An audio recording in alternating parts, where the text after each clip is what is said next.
Earned media, the holy grail of public relations, or at least it used to be. Getting your client's message in the New York Times or the Wall Street Journal, NBC, CNN. For decades, that's been the gold standard by which PR agencies are judged. The ultimate put up or shut up. Fodder for multi-million-dollar retainers and a coveted designation as agency of record. But as we march further into this age of new media, those public opinion gatekeepers in the traditional media are losing their dominance of the American attention span. And as evidenced by this year's presidential campaign strategy, that means that PR tactics are shifting as well. We definitely saw a divergence away from mainstream media as the sole source of communicating. I think it's fair to say that this was the election of the podcast, taking to sort of alternative media to spread their awareness and their message. In this episode, Ashley Mann, along with her co-founder and partner at the collab, Lizzy Harris, join us to talk about the lessons we can pull from the 2024 presidential election about the shifting dynamics of the PR mediascape. I'm Dusty Weiss from PodCamp Media. This is Lead Balloon, a podcast about important stories from the worlds of PR, marketing, and branding, told by the well-meaning communications professionals who live them.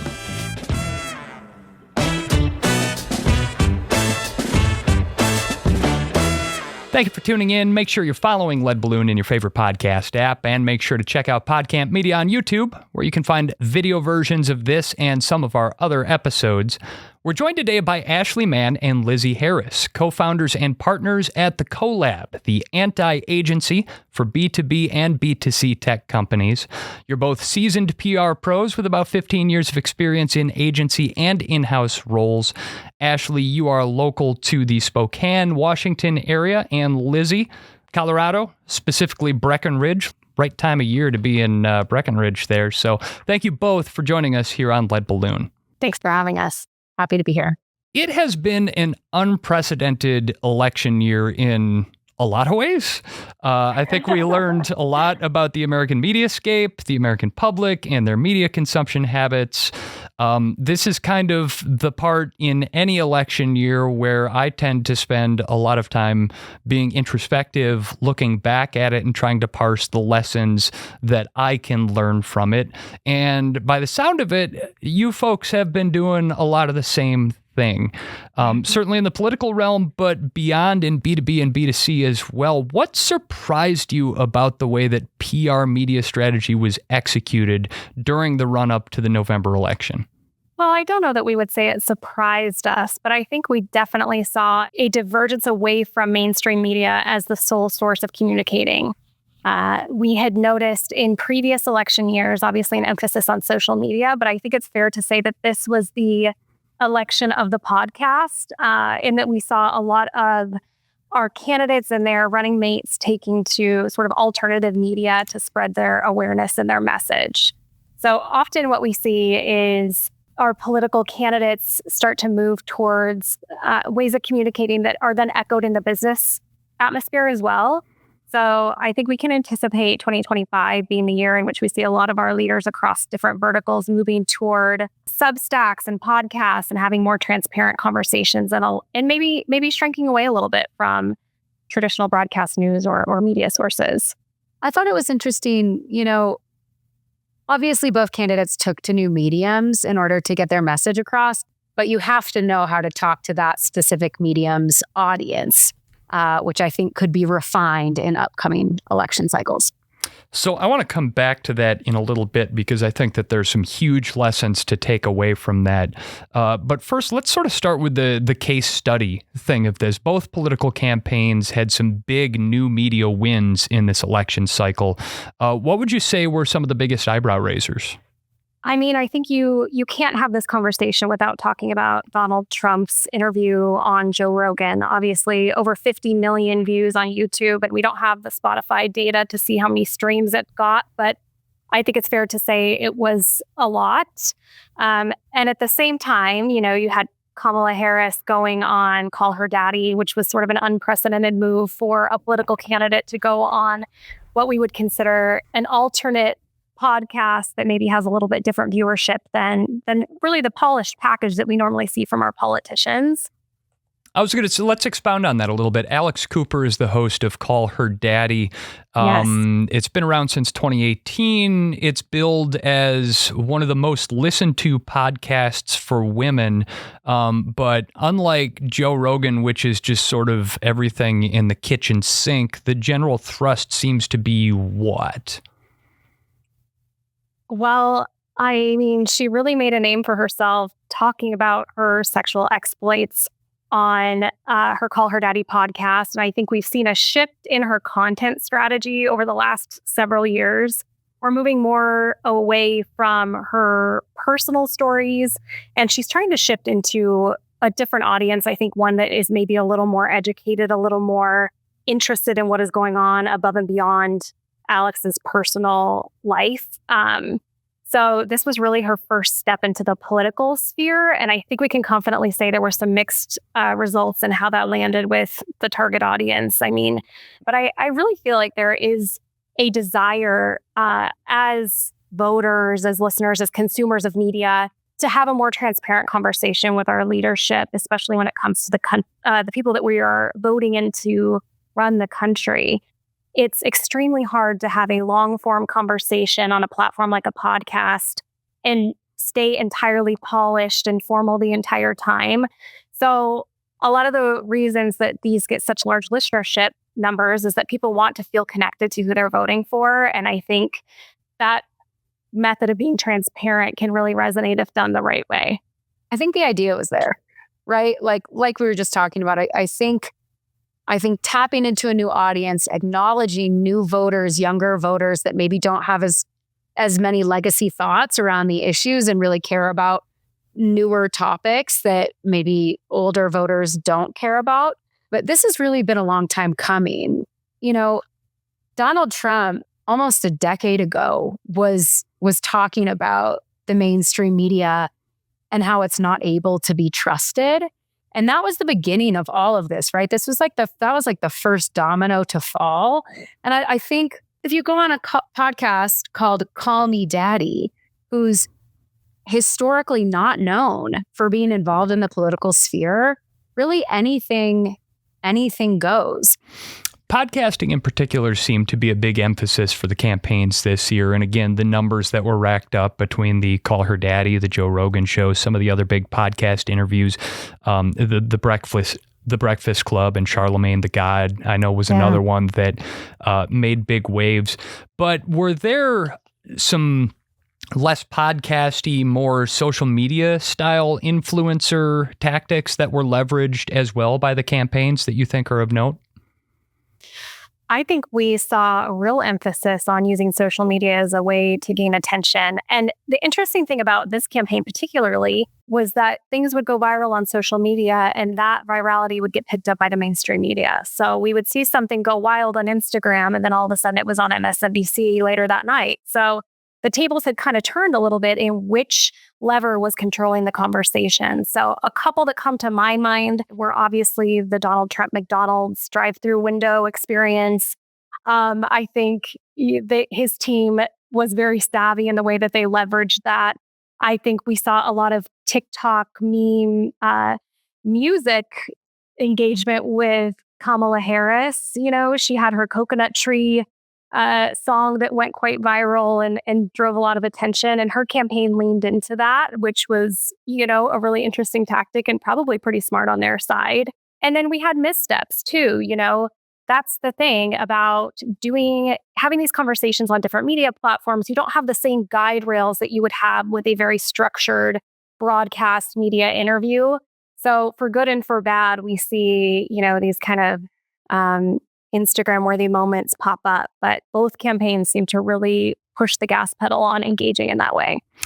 What about YouTube and social media advertising? I know that the social media and the PR aspect of things is your sweet spot at Collab, but I swear this was, for me, this was the election of the pervasive YouTube ad that, particularly when I was watching YouTube with my kids, I could not shut those things off fast enough because they were everywhere, and some of them were really beyond the pale in terms of just being the kind of content that you don't typically expect to see in a YouTube ad.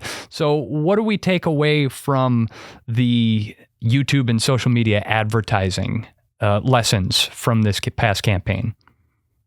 Well, what we took away from it is that money follows efficiency. So obviously something was working for the campaigns and they were seeing the numbers rise based on their engagements on those platforms. So they don't pour money into things that do not drive votes at the end of the day, right? So we know the engagement on these platforms is incredibly high. They're trying to reach a subsection of the voter pool that had been undecided so far, especially towards the end of the campaign. So, their emphasis on throwing money into the advertising component just shows me that they saw that their other more organic tactics on those platforms were probably working. Well, and it seems like they really chose to reach down the well to target some topics and issues that were probably taboo to talk about a while ago, and try to engage with people in a really visceral way as well.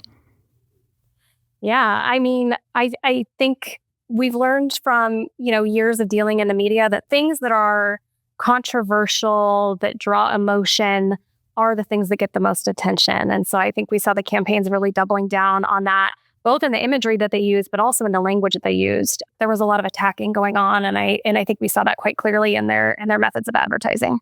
It's certainly not a pattern that I hope to see repeated in future elections, but we almost certainly will see repeated as well. And Lizzy, Ashley, after everything that we've seen over the past year, everybody is sort of going into the end of the year here, Q4 into Q1 of 25. And if they're smart, I would say they are re-examining their standard operating procedures and trying to decide how we go forward, helping our clients or our organizations get their message out. So how should we be changing our approach? I think the main thing that we're emphasizing with the CEOs that we work with especially is that it takes a very layered approach moving forward, especially as we start to see journalists moving off on their own, creating their own platforms. A lot of the people that we've worked with in the past have started Substacks or newsletters that are being distributed versus working for more of a traditional media entity. So having a strategy around how you're going to engage those players, in addition to hitting the New York Times, Wall Street Journals, those big logos that everybody wants, you need to have a way of figuring out how you're going to be targeting the new audiences that are coming up too, because having one siloed approach is sort of leaving a lot on the shelf when it comes to gaining attention for your company. So really, we're emphasizing sort of a mixed approach to dealing with all of the journalists that we work with on a daily basis. If it looks like my heart is sinking as you speak, Ashley, it's because what you just said seems to be a really nice way of putting it, that as PR practitioners, we're just going to have a lot more work. We're going to need to have a bigger Rolodex. We're going to need to spend more time doing outreach. Like, that sounds like a nightmare. A different type of outreach too. It's not going to be your traditional PR motion of coming up with an angle and reaching out to a list of reporters and hoping that somebody bites. A lot of these journalists that are engaging in these different types of platforms or podcasts, for example, you really have to cultivate relationships. It comes down to bandwidth a lot of times. And if you're a single reporter working on a Substack, even if you have 700,000 people that are reading your newsletter every day, you might not have the same amount of resources as a traditional media outlet. So I think it's important for PR practitioners to be very aware of how they're communicating with these new types of reporters and making sure your messaging is succinct and right on point, and really, developing relationships over just trying to shill a product. Yeah. And I think, to Ashley's point, it's not an either or, it's an and. I think it's really important to understand all of your different audiences and all of the different mediums on which they consume information. And the way that you're going to write something is obviously going to be different than how you're going to say it. But when you're talking about these mainstream media opportunities, Bloomberg, Fortune, Wall Street Journal, and then you're talking about things like podcasts or newsletters, you need to make sure that the core of what you're saying is still the same, but how you say it really needs to cater to that specific audience. I think it used to be where there's sort of this code of conduct, right, that we all abide by on interviews and have for decades. I think that's really starting to change as people are really craving this genuine perspective and not this canned messaging. And they're willing to call you out on it. And there are so many platforms on which they can do that. And so I think that the core of your messaging needs to be there, but you also have to be able to talk in sound bites, and you have to understand how those sound bites will sound taken out of context. I think that's something that we're seeing too. Everyone's now an expert at cutting these audio clips and these video clips. We're also dealing with AI and deep fakes. It's really to the spokesperson's benefit to do absolutely everything they can to control the message while being completely relatable, genuine, consistent. It's a big ask, but it's going to be what's required. I mean, what you just described, Lizzy, sounds like a minefield to me. If I'm a CEO and I'm coming and talking to Lizzy and Ashley at the collab for my PR strategy, and I'm saying, wait, you want me to go on this podcast with this person who is a wild card, who might ask me about my sex life or my drug use when I was 20 years old? What is in this for me? Like, media training has changed completely in this era because there's no such thing as a no-go anymore. How do you build a media training protocol for executives in this modern era now? Yeah, I think you're right in that it's a minefield, but it's also a one-way road, right? There's no way around it. If you're going to have a comprehensive media strategy and you're going to try to reach all of your audiences in the way that is most meaningful to them, this is something that you're going to have to level up to do. I think PR people have to be more intentional than ever about who they select as spokespeople. In the past, some companies may say, okay, we have a roster of 6 to 8 people that could go on media. And now if you're talking about these new mediums and they're relevant to that client, you're probably looking at maybe 1 to 2 people. And the training. It sounds like a really important trait here is for someone who is unflappable, someone who's good on their feet, someone who can adapt, someone who can be a social chameleon and fit in and even have fun in any situation. Is that a skill that you can teach, or do you just have to find someone who's natively good at it? I think it can definitely be taught in that we're not asking our spokespeople to never make a mistake, right? Actually, a lot of what we see engaging on media is when people have talked about mistakes or they flub something up and there's a recovery moment. As humans, we engage with those types of things. So we're not expecting someone to be perfect when they go on the media. What we are looking for is someone confident who lives and breathes the company, right? If you feel really confident in what you're saying and, you have experience to back you up, you can get through a lot of situations. It's when I think you come on and you're trying to portray yourself as someone else or you're skirting around questions. That's when we see our spokespeople get into trouble is when they're trying to conceal something. So if you have experience to back you up, you are generally a confident person, you enjoy being on media. I think that's something that's a little undervalued as somebody who actually has a good time going on and talking to people and holding conversations. You can be really successful even if you don't have a huge long history of doing media interviews, or if you haven't really approached new media before. This is something that the industry, our spokespeople, the media itself, we're all learning in real time. So we feel like we're at the precipice of sort of what media is going to look like for the next 10 years. And so if you're engaging and willing to jump in, I think you can learn a lot.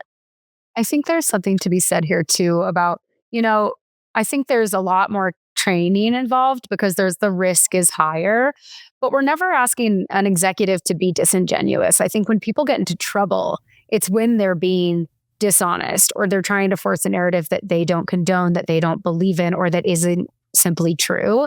You said something, are we just expecting these spokespeople to be a chameleon? And in a way, yes, right? You have to be able to adapt and change your colors based on your environment.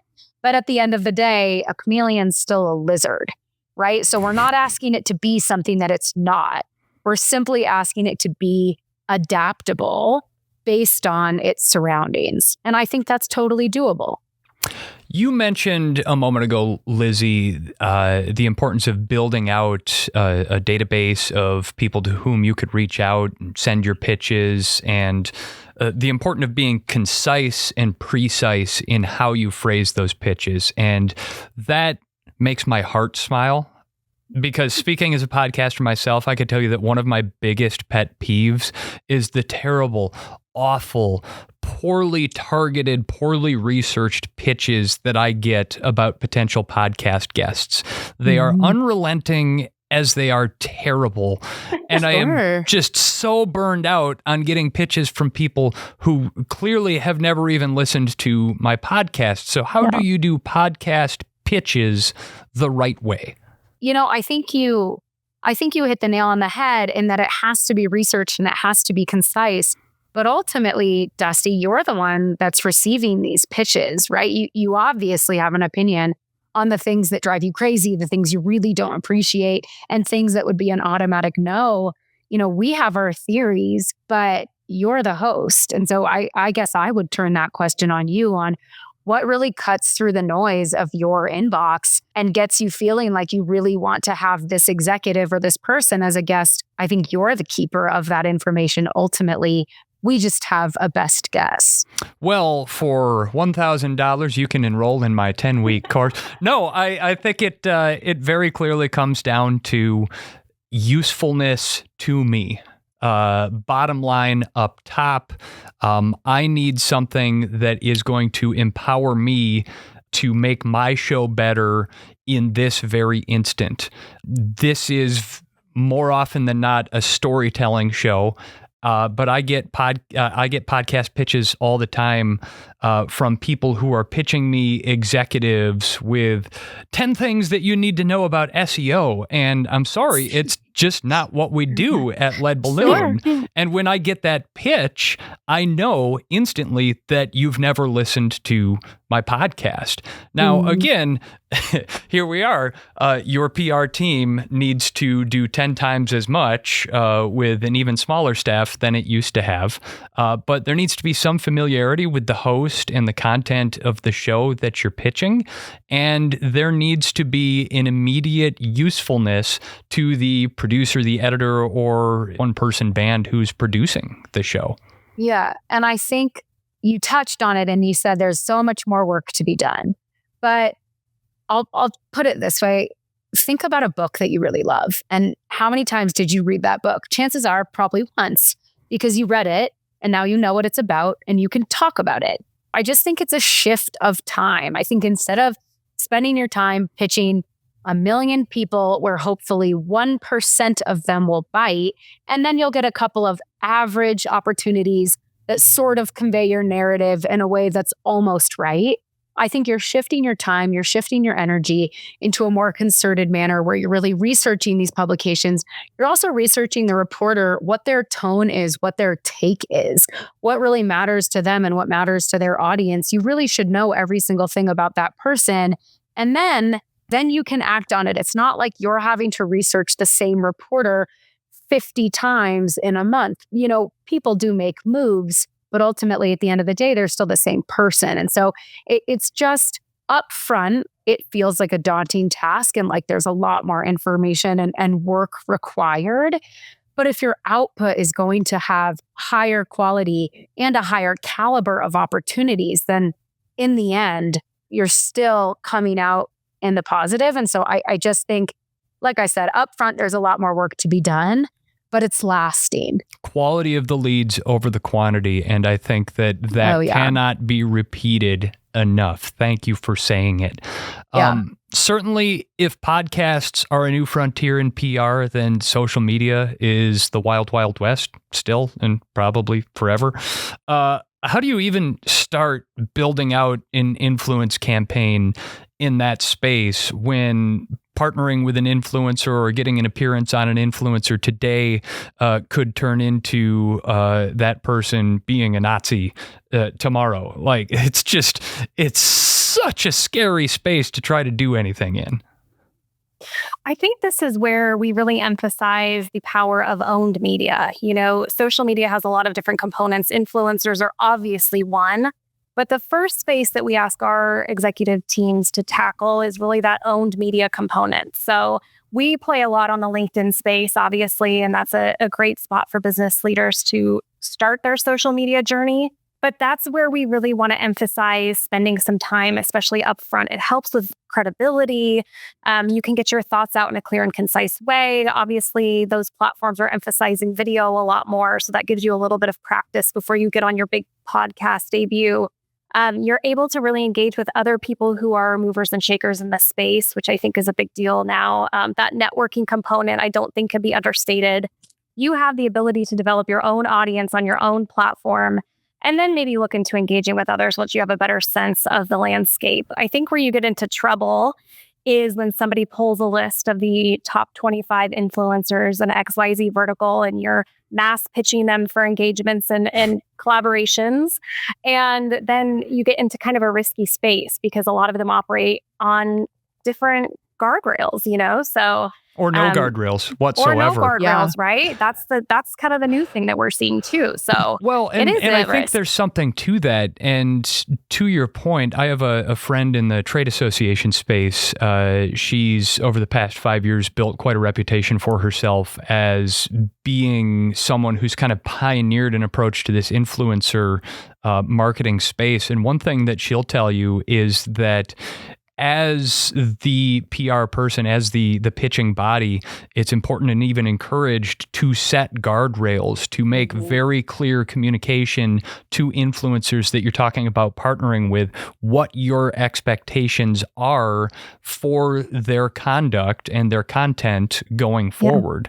Certainly it's a two-way street and they have every right to make the same requests of you, but to define in very concrete terms and have paper signed that says you will not offend vast swaths of the general public if you are going to be an influencer who partners with us. I just think, and then as you said, to do the research too, to dig back into the content library. But here, yet again, more work. It's really about where you're spending your time, like Lizzy alluded to earlier. We say that we probably send less pitches than any other agency in our space, but that's because we spend a lot of time researching. And as we kind of move into this new media landscape, that's where we found the most success. And so I think if you're a company wanting to sort of dive into working with podcasts, working with, authors that might have more niche audiences, the more background research and understanding you can gain before you even make that first outreach attempt, the more personable you can be, the more respectful, the more engaging, the better luck you're going to have at the end of the day. You all at the Collab bill yourselves as the anti-agency, and I like that. That's a nice little piece of branding right there. But I think we're starting to get at the heart here of perhaps what makes you an anti-agency. Is it this sort of notion that we're going to turn traditional practices on their ear and focus on the quality over the quantity, send out fewer pitches, as you said, than any other agency? Is that what you mean by anti-agency? Yeah. And, Ashley and I have both worked on both sides of this table, right? Like we've worked at agencies and we've also been on the client side hiring agencies. And I think things were done the same way for a really long time. And we both decided when we came together several years ago to build this, that we were going to take all of the good and none of the bad. It's really bespoke in that way, in that we do everything that matters to our clients and really nothing that doesn't, right? And I think that's probably how we view it. What do you think, Ash? I would say that we're also easily bored and endlessly curious. So that's part of our strategy is really, what does media look like next year? We're not interested in doing things the same way as they've been done in the past, but we're learning and growing at the same rate that the media is changing, right? So that's where we're focused is what's next, In your approach, how do you go at looking at the balance between traditional media and new media? Certainly the traditional media aren't going away. Certainly while their influence is waning, they still have tremendous influence. Do they still take precedence over podcasts and new media? Or are we flipping that script if we were maybe 75% traditional media, 25% new media before? Are we going to more of a 60-40 or are we going 40-60 here? Where's the focus? I think it depends on your strategy. The end product from engaging with the new media looks so vastly different from the end project when you engage with, say, like a traditional broadcast interview, like a CNBC or something. These new media platforms are opt-in. It's like people who want to hear from you specifically about that specific topic. They're already sort of bought into the conversation. Otherwise, they wouldn't be on that platform to begin with. And when you look at more of a traditional media outlet or say broadcast, you might be watching the news for 30 minutes before you get to that one teaser that was actually what you were interested in, right? So we really look at, okay, what is the end goal? What audience are we trying to reach? How do we want this to look at the end of the day? And then sort of pick the platform that matches that. I will say the majority of our clients that are coming into our doors are asking more for the podcast. They want the Substacks. They've heard about this on social media. They feel like they need to be involved. A lot of times they feel a little bit behind the ball already. What do we need to be doing to get on these places now? And so there's a lot of education that's happening behind the scenes right now. But I do anticipate, at least from my perspective, that we'll see the emphasis on traditional media pull back a little bit, at least in the near term, if people are starting to recognize that there's a lot of other places that they could and should be. And whether or not it remains that way, I guess we'll see. Traditional media is going to have to do something to sort of keep up. Yeah, and just personally speaking here, as someone who was a news reporter for 10 years and felt like I was doing really important work doing that, and then has since switched into this sort of different medium, I've got mixed feelings about that. I mean, obviously, as PR pros, we can look at the declining influence of traditional gatekeeper media and see some new opportunities there. But I think there are also drawbacks. You know, what we do as PR pros doesn't happen in a vacuum. We're a part of a society. And in this society right now, spurred largely by some of these trends, we see disinformation and hate speech and the opacity of the algorithms that we try to game to get up there. All those things put together, are we headed in a good direction, and what needs to happen? Yeah, I think those things have always been here. I think we're just more aware of it now. You know, we're just headed in a direction where that's not going anywhere. There are obviously unequivocally bad things I think we can all agree on objectively, but ultimately, if that's going to be a part of the playing field that we're all on, we just have to learn to work with it, work around it, and understand, especially with AI. It's right, like that's a whole nother mess. Yeah. It's a whole nother mess because it's one thing if someone actually says or does something, and it's another thing if it's completely fabricated, right? And that people can't tell the difference yet. That technology is only going to be more sophisticated. We're just headed in that direction, regardless of how you want to look at it. And your strategy needs to address that and understand how to deal with it. No, certainly. I think that you're right. And a wise man once said, with great power comes great responsibility. And I like to think that in this new media age now, there are a lot of people who are still coming to terms with the amount of power that they have suddenly thrust upon them. They don't have the training or the background to perhaps respect that power for what it is, maybe have not learned the responsibility that comes with that. And I just hope that for the good of society, these newfound powerful people begin to respect that power and begin to wield it responsibly. But that is a much, much bigger problem than we are called upon to solve as PR practitioners. And I do think that the work that you're doing at the CoLab is good stuff. This has been a great conversation, and I've appreciated it greatly. Ashley Mann and Lizzy Harris, co-founders and partners at the CoLab, thank you so much for joining us here on Lead Balloon. Thanks for having us. Thanks, Dusty. I always got more publicity than other people. I don't know exactly why. Maybe you can tell me why. Oh, I could definitely tell you. You said a lot of wild shit. Maybe. People were tired of someone talking in this bullshit, pre-prepared politician lingo. And even if they didn't agree with you, they at least knew whoever that guy is, that's him.